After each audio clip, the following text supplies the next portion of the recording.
We're going to get started here real quick. If you guys want to make your way into the sanctuary, we can, just share about our last couple of years.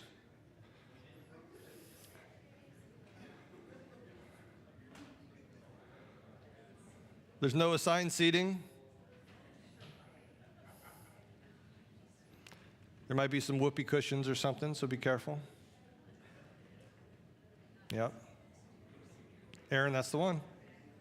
Yep, that one. I brought a chair for you. You're welcome.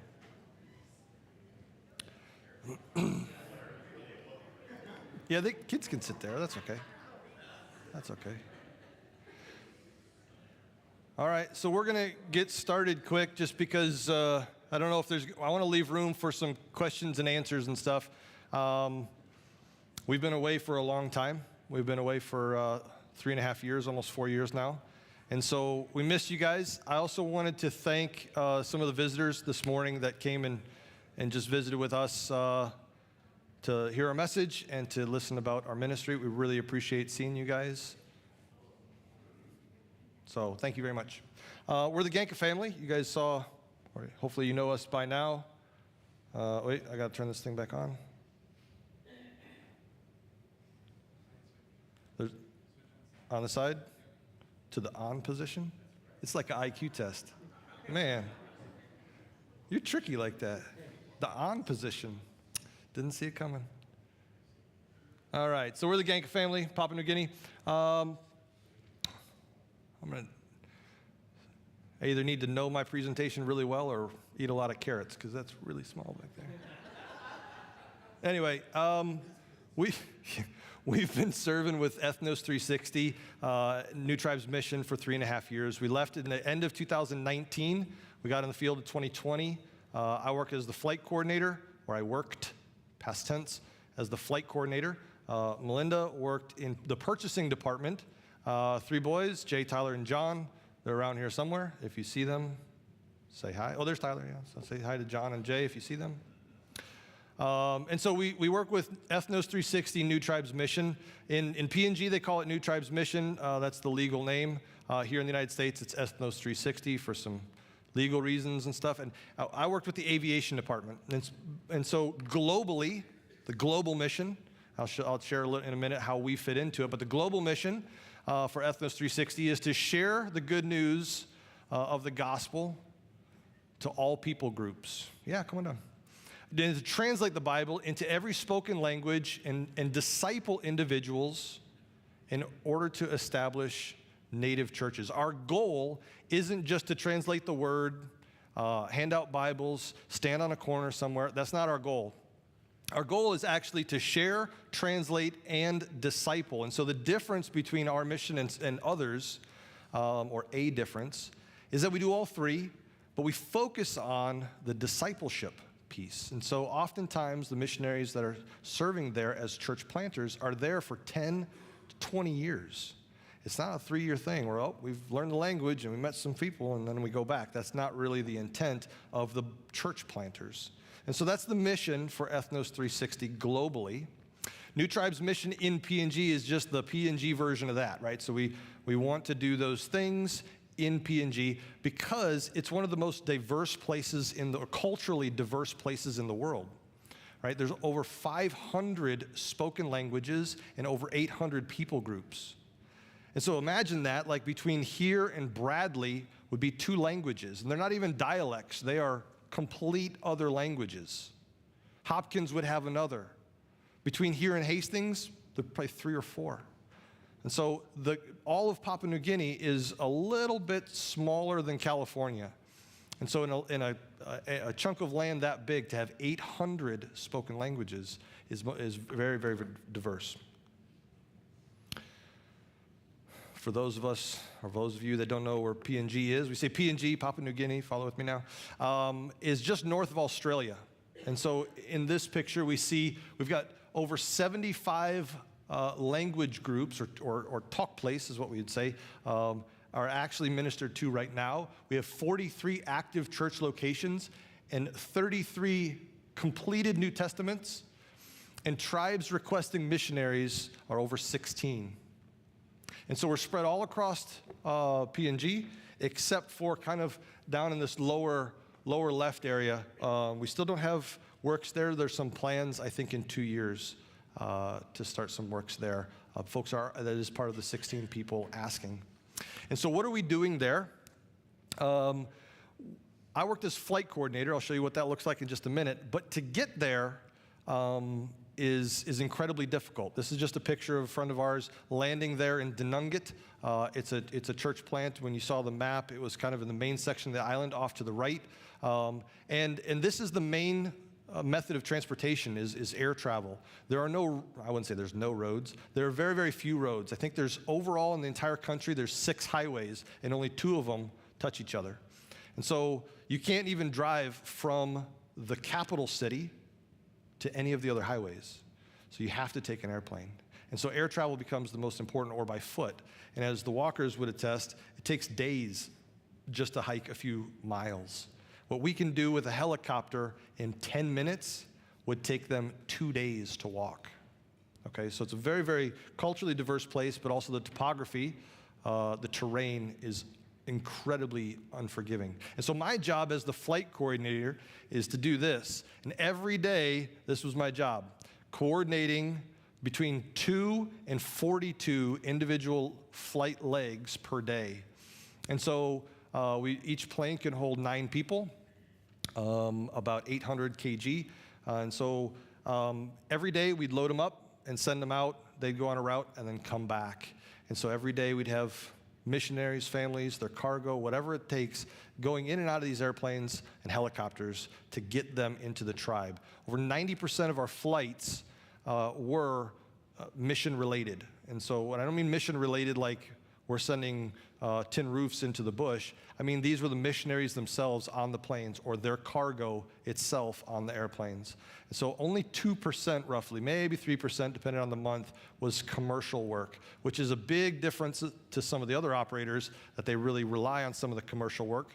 That is not our mission, that is not our goal. And so every day we're working with pastors, church planters, directors, service personnel to get them into the bush locations of where they need to go, just to meet their needs. Additionally, in addition to like just flight coordinating, there's missionary coordination. Obviously, that was a big piece of it. But training the citizen workers, we took that on ourselves. This was a big mission that when we went, we intended to turn this position of flight coordinator over to the PNG citizens. And this was, we were told straight up, that's a bad idea. We've tried that once before, it doesn't work, don't do it. And what we realized really quickly is it wasn't that it was a bad idea, it's just it hadn't been done correctly yet. And how you train PNG citizens is different than how we would train ourselves here. Obviously in the school system, we grow up problem-solving skills from kindergarten, right? But the education system and just the way they learn is different. It's not wrong, it's just different. And so how we train our citizen workers took time and it takes care.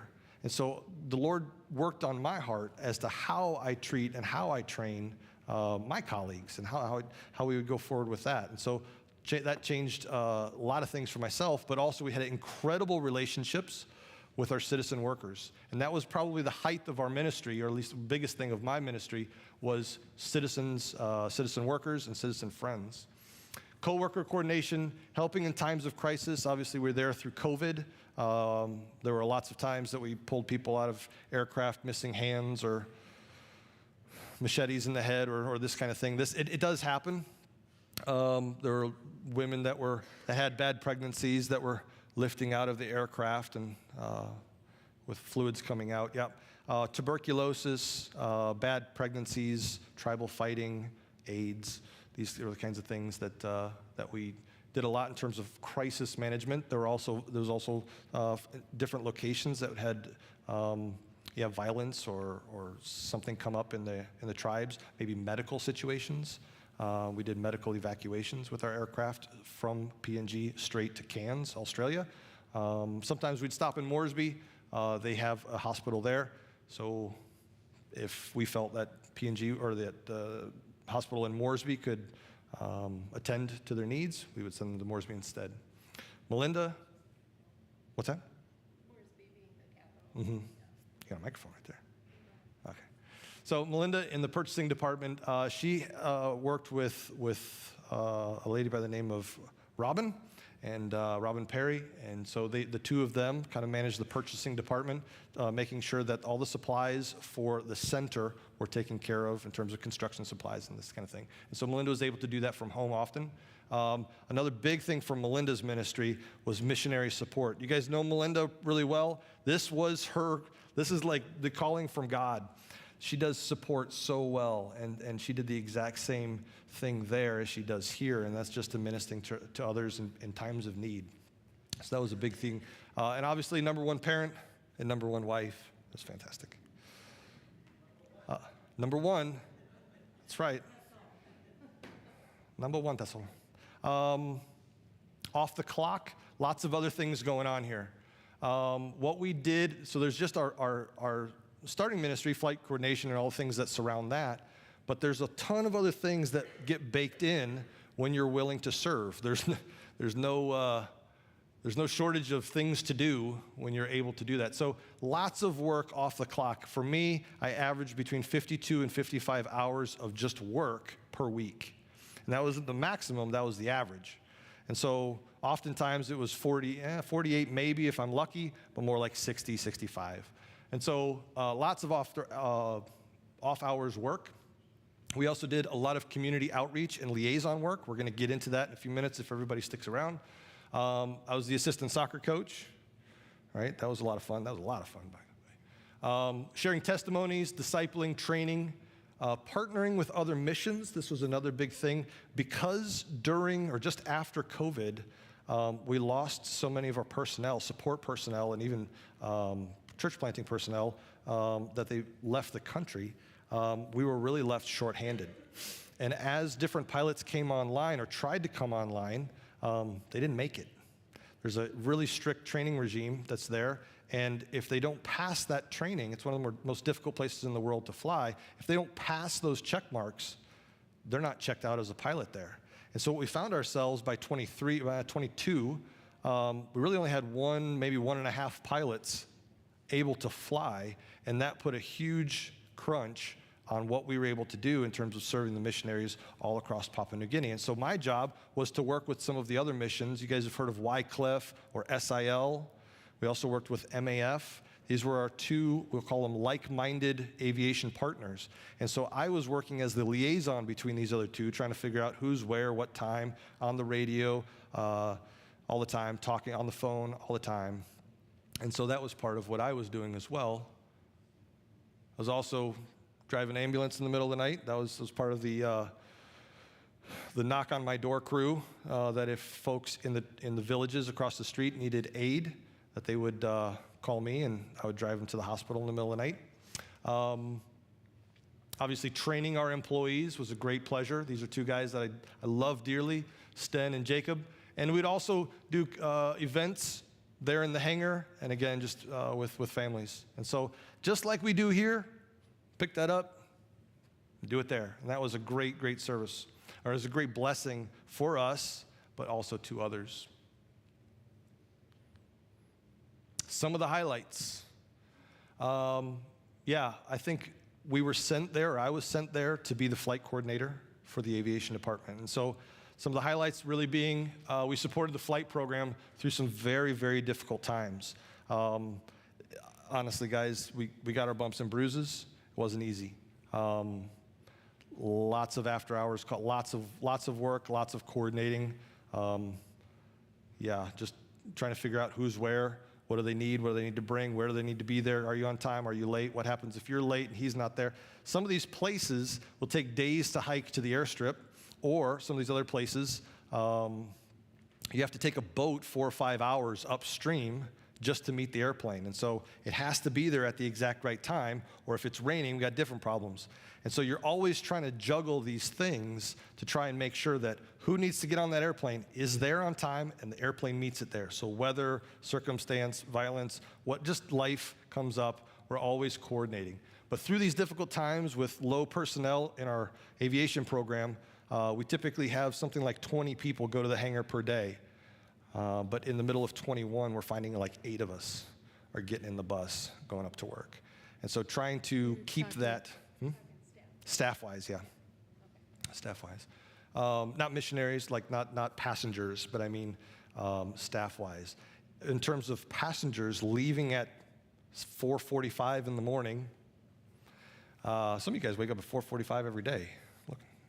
And so I didn't enjoy that. I'm not the farmer type. I can't do that. But no, about once a week we would have dawn flights, and so we'd wake up at 4 o'clock in the morning and get up to 40 people, just passengers, loaded up and sent to the hangar, and then manage that while they're all climbing around and everything, getting people's cargo in the right place. It's a job. And so oftentimes we'd coordinate both helicopter and airplane or fixed wing in the same location. The helicopter would do shuttle work from the cargo that's in the airplane. And so it was pretty tricky trying to keep all that straight. We helped train our citizens to take on more responsibility. And this was a huge piece of our ministry while we were there. And I'm proud of it. I have to be really honest with you. Not prideful, but proud of the guys that I worked with and being able to pour into them the way they poured into me. And so it was a give and take. When we learned the language, we learned it somewhat quickly, 4 or 5 months or something like that, and then we were launched into work. And it's terrifying to pick up the phone, not knowing what's going to be said in a different language, and you have to listen to it, understand it, and react to it, just having learned the language 5 months ago. And so our workers were incredibly generous, helping us through that. We did business at the counter. Again, SOS calls or medevac calls in Pidgin is a little bit tricky. And so these guys helped me, but in turn, I helped them. One of these individuals, when we got to the field, I was told, we're going to fire that person. He's just a terrible worker. And I said, that's my job. I'm here now. They work for me. We'll figure this out. And as we went forward, what I realized is this person was just feeling disrespected. And as they felt disrespected, they in turn had a low quality of work. And they just didn't feel like being there, just disgruntled. And as those things turned around and we became friends in the villages, this person's attitude turned around as well. It became one of our best workers. And so what they taught me was the same or very similar or just as important, we'll put it that way, as what I taught them. But teaching them how to drive, teaching them computer skills, teaching them how to pick up phones or do business or quote something. These are PNG nationals that this has never been asked of them before, but here they are succeeding in their job. And it's like a proud papa, right? I'm proud to see what they were able to do, and I'm happy about that. So on the left here, we have Sten and Jacob learning really flight coordinating, how to do my job. I went there trying to work myself out of a job, not into a job. Taught several people on how to drive. I wrote curriculum like driving lessons. I would take them to a gravel pit and I'd teach them how to drive. And so in a different language, mind you, try that one. Teach someone how to drive in a different language. It's tricky.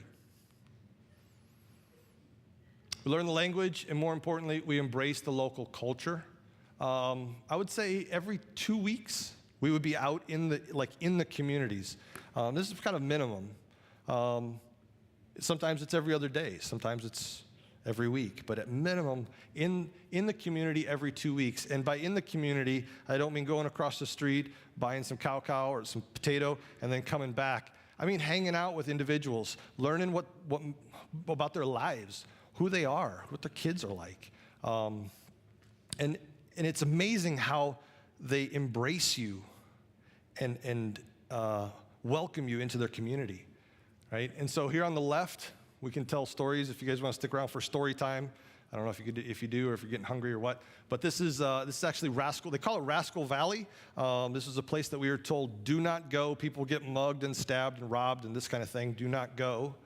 And after about a year and a half, it was right across the street from the hangar from where we worked. About a year and a half into it, I'm like, I've had enough of this. I'm going in. And so we started making friends with the folks there in Ganka Block. It's just this little area just inside. It's a settlement. So it's a slum, like a ghetto inside Goroka. And so we made dear friends inside there. And as the weeks and the months went on, we'd go further and further and further and further into the slums. And there'd be urine and feces and all kinds of nasty rubbish in this valley. And this is where people lived. But this was our job as missionaries. This is our job as believers to go where they are, not ask them to come somewhere else. They're comfortable where they are, so you go, right? And so that's what we did. And these are the friends we made. Off to the right, there's another area up in Ungai Mountain. His name's Gideon. And then the lady that Melinda's hugging, she was a dear friend of mine. She was the mother of the owners of the store that I would go and buy lunch at every day. And so they became dear friends of ours. And then on the right, friends of ours just having a baby. So Paul and Julie, good friends of ours, helped learn the language. And this is the guy in the sweatshirt, that's the doctor, right? And so this room is about 40 plastic cots with ladies sleeping on the floor. That's the wasp mama. Ladies sleeping on the floor, that's usually the aunt or the mother or the friend or somebody that's helping the lady who just had the baby. They bring their own sheets. They'll bring like a bilam. You guys will see out here, like a bag full of groceries. They're not even like chips, but it's potatoes and sugar cane and this kind of stuff. And they'll bring that in there. Same with medicine. Yep. You have to bring your own medicine. And after you're all surgeryed up, you have to go and get your own gauze and go down the. I mean, it's Nutapla something. It's different, okay? I wouldn't go that way yet. So we also engage and socialize with the community. And again, this would become kind of the foundation of where we would find our ministry really going, is really in the community. And as I said, every 2 weeks or so, maybe it could be every week, we'd be out socializing. And so these were kind of the highlights. On the left, this was an amazing thing. So it hadn't ever been done before, to my knowledge, and that is we kind of invited ourselves. I knew of some folks way up in the mountains of Lufa.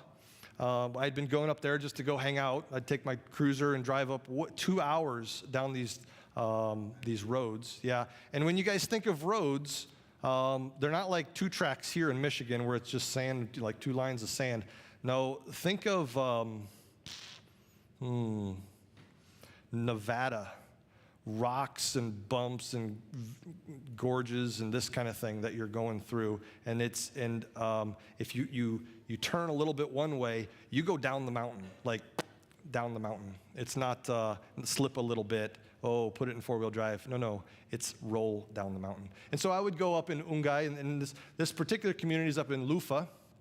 And so we had the idea, why don't we have some of the folks from Lapilo Center, along with some of the PNG national soccer players, or PNG guys from the community that play soccer, put it like that, why don't we put a team together and go and play another community far away?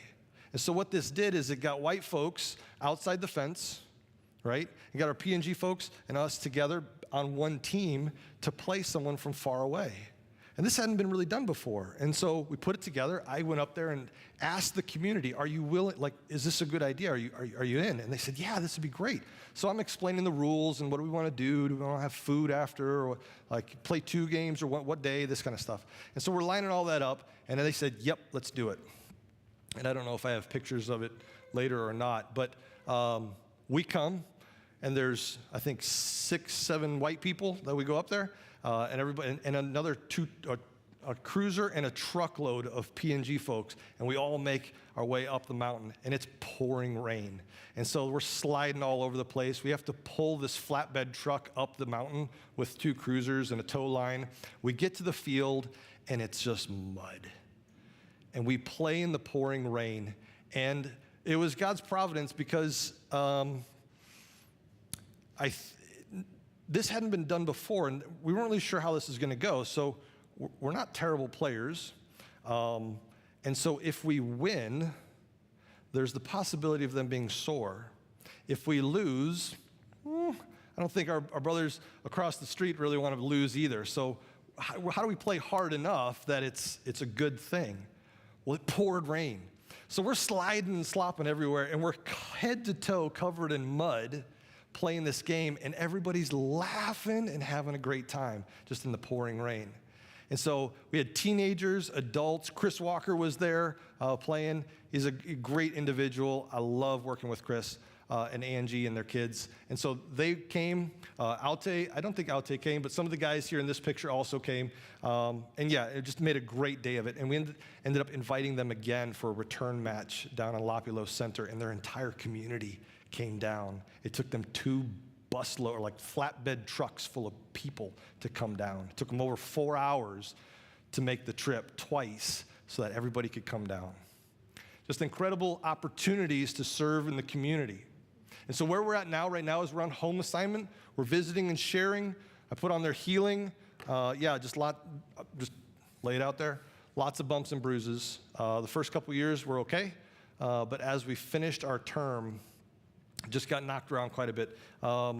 Just the noise, not the culture, not the PNG side of things, but just life in general.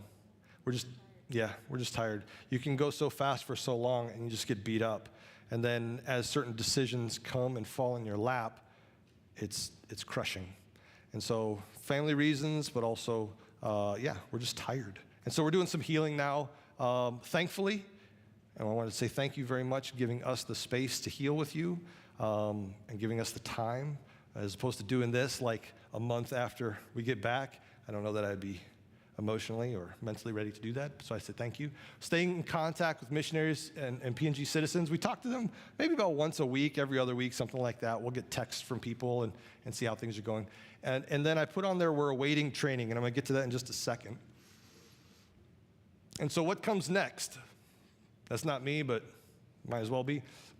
We got the easy way, we got the hard way. Where we're at right now is finishing on our first term. When we left you guys, we had really said, we're going to do 4 years. We'll be back. Like, don't go nowhere. We'll be back. It'll be okay. And so what's happened is the mission has said, well, would we like to do flight coordinating again? And I said, no, that's funny, but no, I don't. Besides, we have 2 PNG guys that are doing it right now. Why would I take it from them? That doesn't make any sense. That's actually a slap in the face. So I have no reason to disrespect them. But the mission also came to us and said, Terry, you do an amazing job in the community. Like, our relationships across the street, outside the fence, the security guys, the workers, we were getting things stolen at the hangar at least once a year. At least once a year, people would break into, like the Grand Rapids Airport, inside the fence, they would break in and start stealing drums of fuel, iron posts, whatever they could pick up. But as our relationships got better, the theft stopped. This hadn't happened. They're like, these are all great things. Would you consider being like a community liaison in PNG so that our relationships in the community improve, and folks right in our midst know what New Tribes is doing there in PNG, right? Because at the center, it's the support center. We have all the church planters all across in the bush, in the villages, in the swamps. But there on center, we have doctors, teachers, store personnel, kids, business administration, all these folks, and they're not tooled to be, they're not made up to be in the community like the church planters are. And so what we are able to do is to kind of give them a taste outside in the community of what we're called to do in PNG. And so the mission said, would you be willing to do that right here locally? And we said, yeah, that'd be great. Unfortunately, that's the hard way. The easy way is 4 and done. Thank you, it's been fun. We did our 4 years, we're done. That's the easy way. And as I said this morning in the message this morning, God was working on my life while I'm studying this message about this very thing. Hard way, easy way. I'm busy, right? I don't feel like it. I was speaking to me. God was speaking to me just like I'm speaking to you, or he's speaking to you. And so we have these 2 choices. Do we resign and just say, 4 and done, it's been great, pack it up, go home?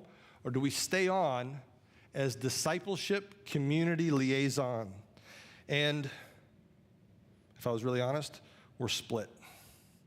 We don't really know, but we have to make a decision. And so the decision is that we're going to stay here in Michigan for 2 years, at least 2 years. Healing, we want Jay to graduate from West Michigan Aviation Academy. He's doing great stuff there. Tyler and John, they've got fantastic things going on at school. Tyler's healing well and making great strides in that. And so we want that. And the goal for us would be, because of this community liaison position, is that the mission said, if you want to do that, you basically got to be a church planter. I thought, well, what does that mean?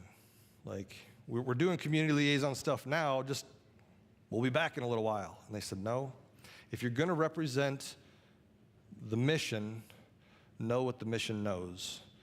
Study, train of how we're going to plant churches so that when you go in the community, you're putting the foundations in to have a church plant just outside the fence. Because just outside the mission, there's not really a strong church. There are several churches, but they're not terribly strong. The preaching, the preaching just needs the preaching's a little bit weak. Again, great people, great intent, but they're not trained to do that. And so they kind of beat people along with the Bible saying, do this, do this, do this, don't do this. And you know how that goes. People come, get whacked a little bit, and then go back and go do whatever it is they're going to do. That's how that works out in real life. And so what we're trying to do is change that through some of these. So we need to be equipped to be church planters. And so what we've been asked is to go to Missouri for 2 years and to take this training, just like the Walkers took, to be equipped for church planting. That would allow us to graduate there in Missouri in 2027. And then the idea would be to head back to PNG in 27. It's kind of our trajectory right now. Hey, there's the muddy picture, and there's Chris Walker on the right there. I'm telling you guys, it was an absolute gas. Like, yeah, it was phenomenal. Just watching kids, high school students that I would coach are in there, different players, different missionaries too, but all these guys are just having an absolute blast. And so what a blessing for us to be able to do it, but for a blessing for them. And they're still talking about it even now. So that's really the kind of work that we want to do, is to help Lopulo Center, remember the center that we're working on, grow together with the community, disciple people in the community, partner with our training program. So if you're a support worker, let's say you're a doctor or a dentist or a dentist or a dentist. Anyway, so if you're a dentist, you need to learn the language. You need to have some cultural acumen, and they call it an E2 program. So we would partner with the E2 program to help them really know how to get into the community and to make those relationships strong. So part of the E2 program is they go take a tour, and it's like mama duck and little baby ducks kind of getting toted around and the goal isn't for that. The goal is really, are you comfortable in the community around you? And this basic foundation is the same question I have for us. Are we comfortable, not in the pews, but are we comfortable outside of our walls in Wayland? Well, this is what God's asking us to do. And so it's the goal, and for Melinda and I, it's the desire of our heart, is to help individuals be comfortable in the surrounding community. And consult with local security issues, employment training strategies. This picture, this is an amazing thing. So close to the center, there's a fight that broke out inside one community right along the fence. Okay, so the proximity of this community would be like from here to Taco Bell, there's something close by here. And so within the community, these two clans are fighting. It started with Sanguma. It started with somebody dying. Let's say Evan dies, and no one really knows what Evan died from. But Mike says it was witchcraft, and Brent did it. Now, Brent has nothing to do with this, right? But real quickly, you could see how Brent's family and Mike's like all of a sudden there's a tribal fight. And this happens all the time. And they just, I don't want to say make stuff up, but they don't really know what it is causing this, but that usually triggers a lot of fighting. And so an individual got a bush knife in the face. right through the navel cavity, across the eyes. He worked for us at the center. And what happened was, it was the most amazing thing. I've never seen this before here in the United States, and I've never seen it before there either. But this is an interesting lesson that I'll share with you, what the community did. Right, so in Wayland Township, imagine there's 5 or 6 little hamlets or kind of sub-communities. And so within this one community, there's tribal fighting, and all the other 5 community hamlets came to this village, or this village where these two were fighting, and talked to both groups individually, not at the same time, both individually, and said, listen, stop fighting. We love you, but we're not going to support you. We don't need this war boiling over into our little area, but more importantly, forgive. We don't want this fighting. We don't want it for you. We understand what happened. Be done. It's easier said than done. But we watched thousands and thousands of people walk down the road to go meet at this village. And myself and one other person from the center were actually invited by the community to be a part of this. And this was our first kind of tickle of, there's something to this. And so what God laid on my heart there, and even bringing it back here, is restoration is a big thing. That when there's fighting amongst ourselves, we need the ability to restore. And that doesn't mean it just goes away. You tell these two communities, hey, I know you got a bush knife in the face. I know you were the one who did it. Be nice. It doesn't exactly work that way. It's not straightforward like that. But there needs to be some restoration. And so this act was the most gracious and merciful thing that I've seen. They brought food, like heaps of food, thousands and thousands of dollars of food to give both communities, to say, if you take this food, you're done. Be done. Forgive. But if you don't take the food, I mean, that's food in PNG, that's a big deal, right? If you don't take it, then you can go war. Well, they took it and they still warred, but that's how it goes. But this exchange was so telling to see the true nature of the community, that they want peace, but they're ready to fight. And to be a part of that, to see how they did it, really was amazing. And lastly, what about a local church? So I visited this church. This was not far from the center. And what's that? No, it's on top of the hill. And so these are the kinds of churches that are in the area. And the pastor here on the right was giving a sermon about, what was he giving a sermon about? It was about how, it was about polygamy, right? How in the Bible, God blesses those that have 2 wives.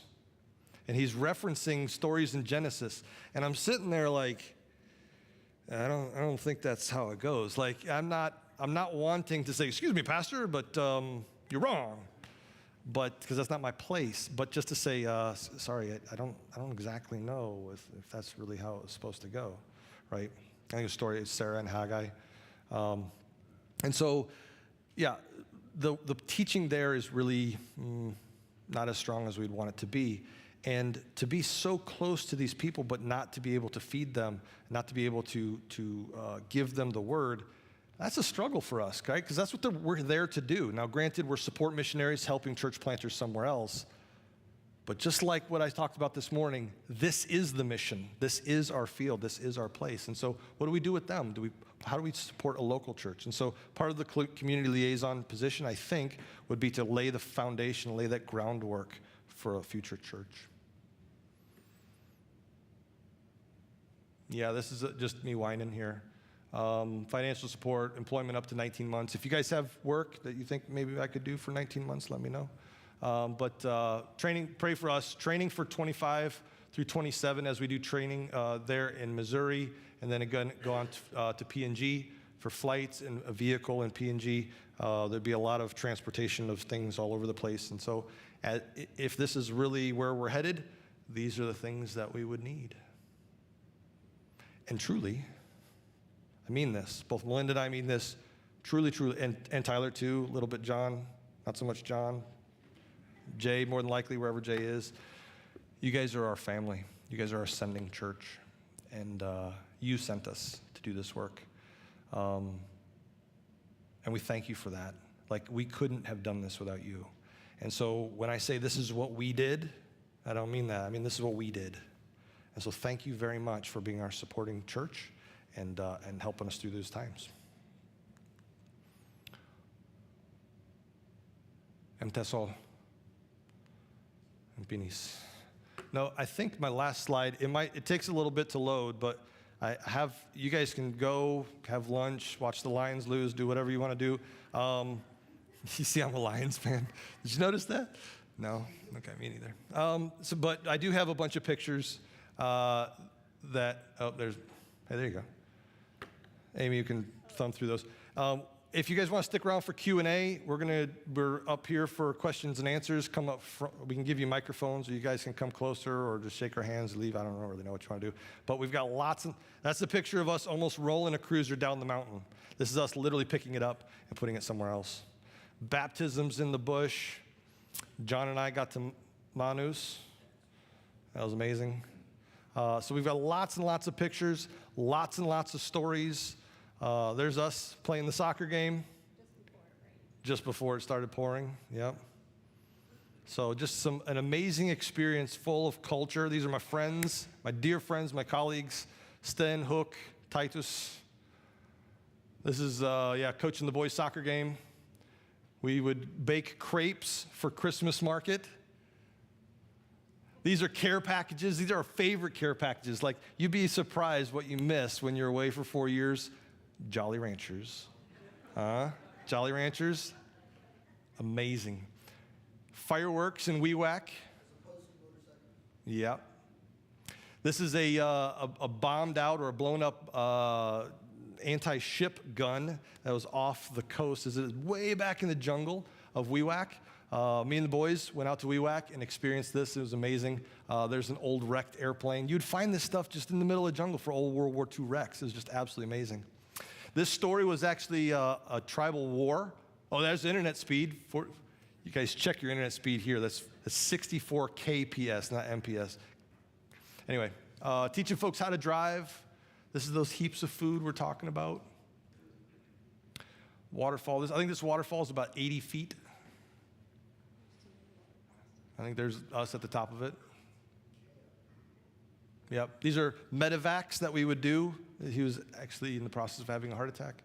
This is a mountain that we would sleep on at the very top, and it's not as easy as it looks, okay? It's a 5-hour straight-up climb. There's our office after we redid it. When I got there, looked like 70s decorations, and we redid it. This is a typical landscape for PNG. Obviously, no roads. This is the church there in Denungat. That church is about 20 years old, and some great people there. I was able to visit them and just talk with them for a little bit. And place for me. That's my grill, so you just make stuff with whatever you can. You welded up a grill, right? There's no charcoal grills. They wanted like $350 for a little Weber grill and terrible charcoal. It was terrible. So we made our own grill for like 100 kina, which is like $30. This is town. It's wet. It's not what you expect is comfortable. But this is where, we found it to be home. And I would walk through the town, just myself, comfortable and talking to people, you know. And they would see how you walk or how you carry yourself. If you're carrying your stuff like this, you're gonna get robbed, right? If you're just walking along, you know, and saying good morning to people or messing around with people, joking with people, they think, he knows the language, leave him, like, he's got buddies, leave him alone. And it's just how you interacted with the culture. Teaching Titus how to not wreck the van. Baptizing John. That was a highlight of both John and I's time there. This is a bridge that they would put over the river. It didn't last 3 months. It got swept down the river, so now you have to wade across the river, like through the river. And we get all kinds of funny things like diapers, dead people, dead pigs, typhoid, malaria. No, not malaria. So this is one of our first language learning experiences where we would, I think you guys, what is it, luau? Is that what you do, luau? So they call it moo there. They heat some stones, put them down, put banana leaves, put a bunch of food on top, cover them up with banana leaves again, and then put dirt on top, and then you pour water in it, it steams it. So dawn flights, not near and dear to my heart. We did Nerf war tournaments throughout the whole center. So we had 72 houses trying to kill each other in the middle of the night with Nerf guns. This was fantastic. Right? Stories about that later. Yeah, if you want to know about how that goes. This is, helicopter transport. It's a water tank. This is in, That's Brent. that's Brent Habercheck. And this is actually in Mibu. So this is lower down, at the bridge. And John and Jay and myself went up the mountain, and that was terrible. Don't do that. Melinda's favorite church in Mibu. This is a fantastic place. Chris and Angie Walker will probably update you guys in 2 weeks about how what all's going on there. But stay tuned for that. That's some amazing stories. My youngest working on a helicopter, or at least attempting to. This is a typical morning in the waiting room. Lots of people needing to go somewhere. That's my old office before you typically have 3 computers, 3 radios, 3 phones, 3 email addresses. It just went on and on and on from there. A lot of inputs trying to coordinate flights. These are the boys going to it. That's typical on how you go down the road. You just ride in the flatbed truck. So, reminds me of growing up. Bats in Madang. Every evening, the bats would fly out of the trees and go find fish or whatever they're doing out in the middle of nowhere. My first bush knife was that one. I ended up gifting it to the people in Kokoraipa. This is the market. This is where you go and buy groceries. This is watching 2 dear friends of mine, Goholo and Alte, try and figure out how to do a puzzle. It was just so much fun to, just be their friend, but also just do life with them. It was so much fun. It's an amazing waterfall. Actually, when you saw me kind of laying down in that pool, we're at the very top of that thing, just at the mouth. So I'm actually holding kind of the gatekeeper of that mouth, so as the kids are sliding down that little ramp, they don't go down the waterfall down into that. So that's kind of where I was. This guy is missing a paw. I don't know if you see that or not. That's dinner. Yep. This is actually a bride price ceremony. Oh, sorry. You guys have questions? I'm like rambling on and on, just telling stories and stuff. Questions? It's a good idea.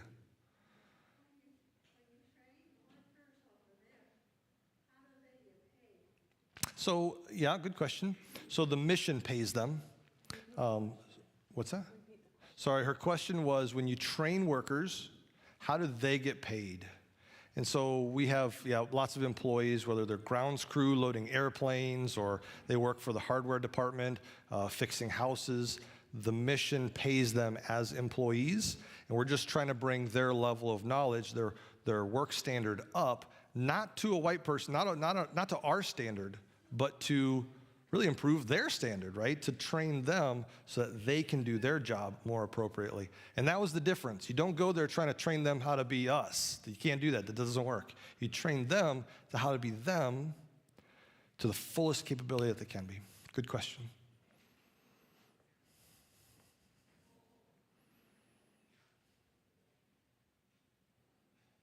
A lot of these pictures. Yeah, Joe. What's the average pay for them a day then? It's a range, because this is streaming online. I know it's on Facebook, and I know people in PNG will be talking about that soon. It's a range, and it ranges between about $1 an hour and $5 an hour, something like that. Good question. Comparable to the cost of living there, though. Well, it's the same problem here. Inflation really hit them there too. And when we talk about the price of groceries and stuff like that, it's in town. Their biggest thing, like we could hear about it, the price of chicken went up. Okay. Or bus fare. Well, that was a big kick for them, was that the price to jump on the local bus went up from 2 kina to 3 kina. So it went from like 60 cents to 90 cents. And that's a make or break. Yes? Terry, how did the boys do in learning the language? Tigtig blue mosem monim.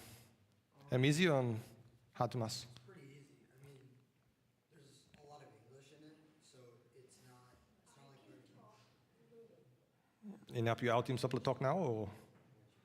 it's pretty easy. There's a lot of English in the language, so you can, like you said, you can learn it in a couple months, not all couple years, like German or Spanish or Polish. It's pretty easy language, but basically everybody knows it. So once you know it, you can have these relationships with people so easily, and you can start talking with them and start connecting with them basically right off the bat. So all 3 kids, I think the older 2 took it in school. Did you take Pidgin in school? You didn't, but you rounded enough with me, and you picked it up enough that so John could speak. They all rounded with me. So it's great to bring your kids on those types of excursions, right? Jay, obviously, Jay's fluent. So they have like a scale. They have a scale to it, and so the very lowest scale is basic, and that basically means wada. Something. it's pretty basic, right? You can't mess that up too bad. But once you get past basic, then they get into like progressing, where you can make a sentence, and then at the range within those sentence making skills, you can tell stories. And so it depends on how well you tell a story, and then you get into capable, where you can actually teach something or explain something, or they give you like a pop quiz. Evan, in German, why don't you tell me how your car works? And that's how they quiz you. Like that, it really is. It really is. So our first quiz was, Terry, tell this individual what a Viking is.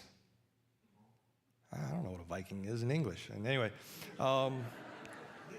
yeah, so it was a little bit tricky. But those are the tests that you get. And at the end, I was asked, because of the liaison position, I was asked, actually Chris made the recommendation, why don't you go get tested again? Now, folks within the village and folks all around are like, Terry, your Pidgin's great. Like every day, 90% of my day was in Pidgin. And so, but why don't you go and test again and see where you're at? And so I sat with Eric Kadeen, and he quizzed me along with Sten. And I said to Eric, don't keep switching back between English and Pidgin. Let's do the whole thing in Pidgin. It's hard for my brain to go back and forth and like, okay. So, that was his first clue of like, all right, we got this. And so, Sten and I just storied along with things. And I had to teach Bible verses in Pidgin, which, to be honest with you, I really didn't prepare to do. Most of my business was business or community stuff. So I was doing well at that, but some of the, like the word prophet, that doesn't come up in day-to-day life, but it does come up in the Bible, and the Pidgin word for prophet is prophet. Whoever said prophet gets a gold star. Anyway, and so like I said like a save man, which means like a guy who knows a lot. And so it was actually, and so I got graded on that, and I came out, and the guy said, the teacher said, of all of the associate missionaries, which Melinda and I were associate missionaries, it was the highest level of Pidgin that any of his associates had ever reached. And so that was nice. So we all mastered it in some way, shape, or form. So yeah, it went well. Anybody else? So yeah, as we go forward, I think I'm going to just close this in time of prayer. It's 12:20. If you guys want to come up, ask more questions, we'll still be here, no problem. I'm going to close, so everybody who wants to leave, go to the bathroom, watch the Lions lose, etc., can go do that. But kind of just to wrap up, what we're aiming to do is to be here with you guys for 2 years. If the Lord changes our trajectory and it makes it longer, so be it, right? We'd be happy to do that. But at the end of 2 years, we would plan on transitioning to Missouri to take training to be church planters or to be liaison individuals. And then after 2 years, go on to PNG. So if this is something that the Lord's laying on your heart to support us, through those times of training or even into PNG, please come see us. Or we've got some links online that you can sign up for reoccurring giving or something like that. So we'd welcome you to join us in partnership and see the kinds of things, or be a part of the kinds of things that we're doing there. So let me close this in prayer, and then we can go. Father God, thank you so much for your time. Thank you for your love. Thank you for your grace. Thank you for, just the mission that you've allowed us to be a part of, all of us to be a part of. Lord, I ask for blessings for those that are still in PNG doing this work, so understaffed and undersupported. Lord, I pray for them that they would find encouragement, that they would find peace, that they would find the hands to do the work. Lord, there are so many things to do there. There are so many people in need of your gospel. There's so many people in need of knowing who you are and discipleship. And Lord, I pray that, you can send us, our family, back to PNG, but also send us from this church, Calvary Church of Wayland, into the community to do what God, or to do what you have us to do. Lord, I pray this in your Son's precious name. Amen. Thank you.